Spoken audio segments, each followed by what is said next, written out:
Kamen Rider Wiki. Hey YouTube, Dawson Rider here with my review of Kamen Rider Ex-Aid episode 41. So, this was another solid week. The Ex-Aid is, since we're nearing the end game as expected, usually, it's been on quite the roll of good episodes. And maybe this wasn't as monumental in some ways, but also was very good. I mean, I guess it was kind of monumental at the end. But anyway, let's get started. So, last week we had me hiccup burping. That was amazing. No.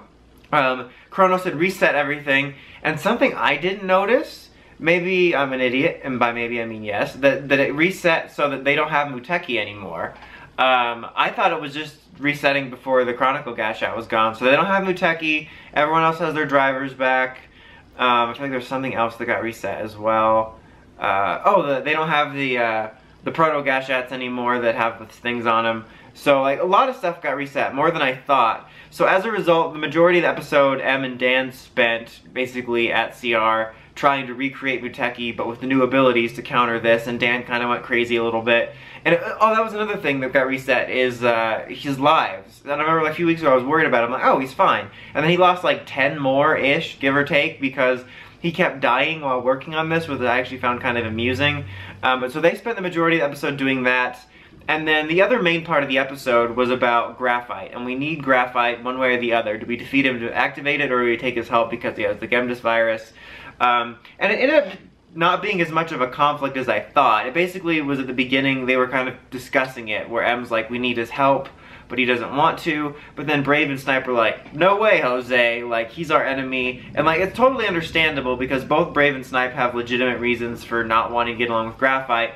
But on the other hand, it's kind of interesting to see M be willing to work with them. Not necessarily all that interesting in this case, just because he's been willing to work with other people, obviously. But it's just interesting when I think about from this point of view of M's usually the most stubborn when it comes to the patient and is unwilling to look at it from a different angle. But when it comes to the fight in general, he's very willing to make compromises. And so it was just kind of an interesting dynamic that maybe could have played out a little bit more, because Snipe and Brave both have very good reasons, like I said, to not want to work with Graphite. But they're working on a very interesting team right now, having Dan on there, who was once like their main enemy, and Laser's working with him, and he was killed by him. And even Snipe, who was never like a huge antagonist compared, I mean, it was at the beginning, but in terms of like the level of like Dan or Kronos, but even him working with the team so closely. So it's a very interesting spot over on Team Ex-Aid because of all of the things that have happened. So like,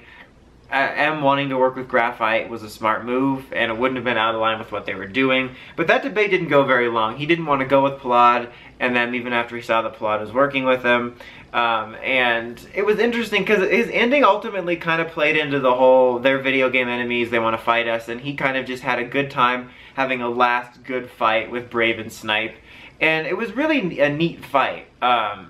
Just because, well, not only was it just kind of neat visually, but just for like the arc, it was kind of this great culmination of their arcs, because they're kind of been separate and together at the same time in terms of they both had a different reason for wanting to finish off Graphite, and they sort of have changed since the beginning, and also more recently have had sort of a bonding experience, I guess. So I don't know, it was just kind of a monumental scene for me to see those two working together, because they like acknowledge they still have differences, but they've also come to an understanding, and it was just sort of a good combination to it. Certainly better than Graphite's first death. Like, his first death seemed really quick, considering that they sort of built up him and his rivalry with those two as like a major arc, and then he died so quickly, and everyone's like, I can't believe Graphite died, he was the best character. I'm like, I mean, the story was there, but like Graphite really didn't do much. Even by now, like Graphite got some more interesting to him, but I didn't think he was that great of a character, especially compared to like Palad and stuff that's going on, or even Dan in some respects. Like, he just kind of felt more generic, and everything interesting about him was about the plot surrounding him as opposed to the character. But maybe that's just me. But I thought he had a good end. He basically just had fun fighting, and it was a weird situation that like only really makes sense when you're watching Toku, where like Palad's like, come with us.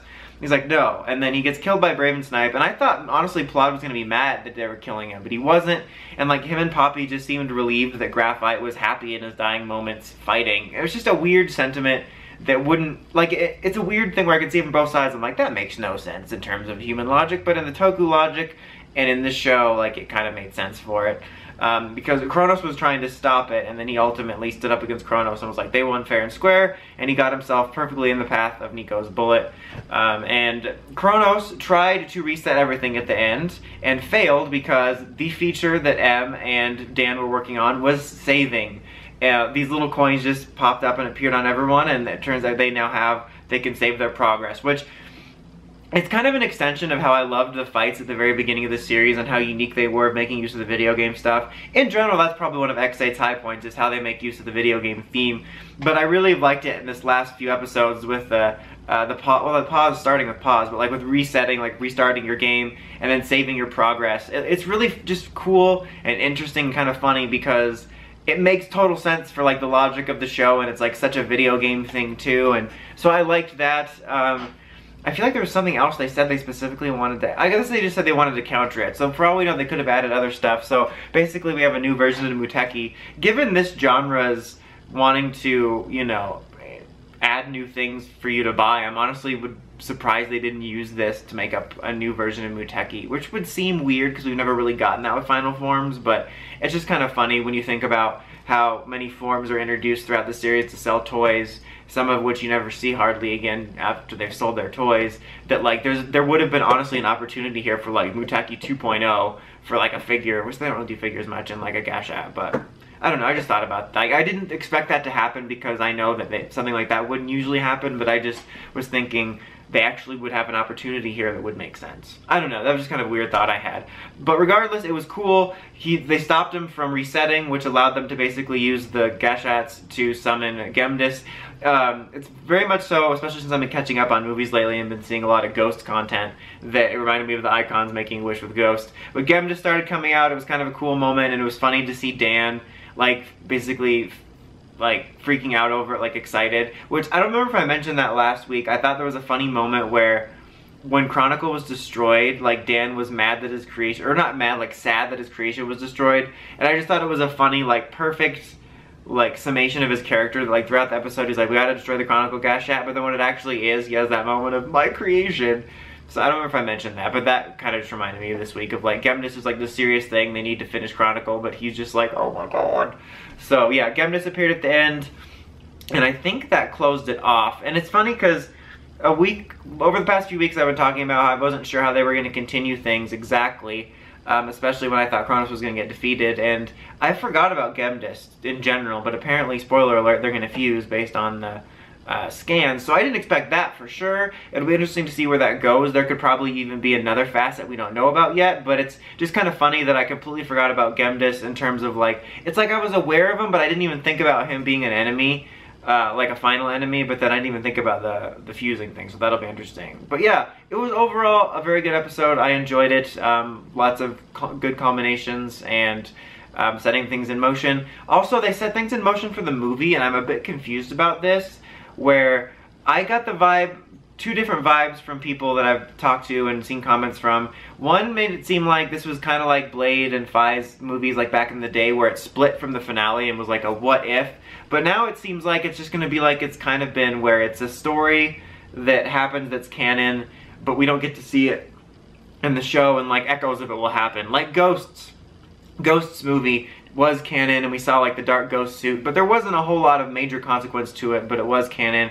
Or like Double A to Z, so I'm not sure whether it is an alternate finale or whether it's just a part of the canon story that unfortunately we here won't get to see for a while because we have to wait for the DVDs and the subs. So I'll probably read the summary of it, especially if it's going to be in show, even though it can be hit or miss on how much they include in the series that's important in these movies.